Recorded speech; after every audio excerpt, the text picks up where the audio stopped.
181 kronor. Från Mendoza. Låter inte som en terror. Mendoza låter inte som en skurk. I Simpsons så är Rainer Wolfcastles fiende är Mendoza.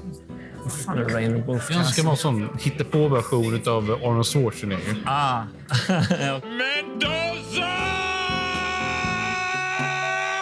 Mendoza, Argentina, Excellencia, Grand Cuvée, Cabernet Franc, 2021. Från Bodega Piedra Negra. Häftigt. Höghöjdsvin är detta. Ja. Höghöjdsvin för övrigt innebär att du får mer koncentrerad mognad på dagen och du får kallare nätter som svalkar ner druvorna. Och det brukar man säga att det ger mer koncentrerad smak i vinet. Det känns som att det är världens mest marknadsförsbara termer jag använder nu. Men Verkligen.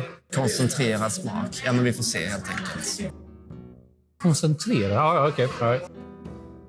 Ja, just det, vi ska lukta först. Just det. Det var ju mörk som natten också. Ja, den här var tät. Det är väldigt skillnad på den förra vi drack. Vi ska få se här nu också. Ser ni? Samma druva, Cabernet Franc. Inte samma, men det är likadan druva. Cabernet Franc. Och det är väl lite överlapp i doft, tycker jag. Här. Vad skulle du säga? Jag menar med överlapp. Att det är samma smakstil ungefär på dofterna. Ja, du menar så. Ja, jo, det kan jag köpa. Definitivt, jo. Men där går jag nog tillbaka till lite grann av det jag sa om Pinot Noir. Att det är svårt att separera dem. Jag känner element av det allting jag har sagt. Men det är som att det är en stor potpourri-burk av dofter. Jag tror det är bäst att bara prova dem.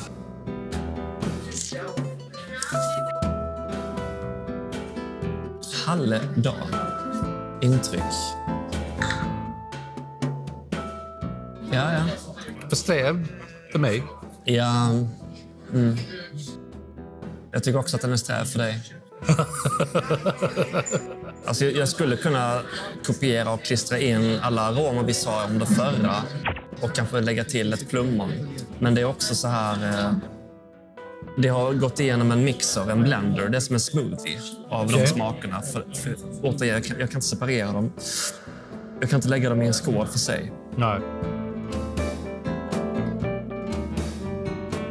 Men här är ett praktexemplar återigen på fel balans, känner jag. Strävheten är det enda som du kommer ha kvar i munnen. Ja.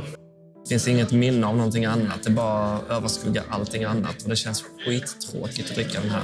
Väldigt tråkigt vin. Alltså verkar så här. Det verkar som du säger. Jag har inte en enda smak kvar. Efter hela alltså, strävheten. Nej, eller hur? Jag är besviken.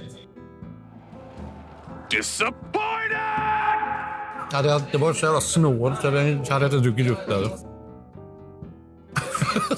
Det är en ganska pricksäker recension på det här vinet. Det är mer av en plikt att dricka än en njutning. Ja, faktiskt är det.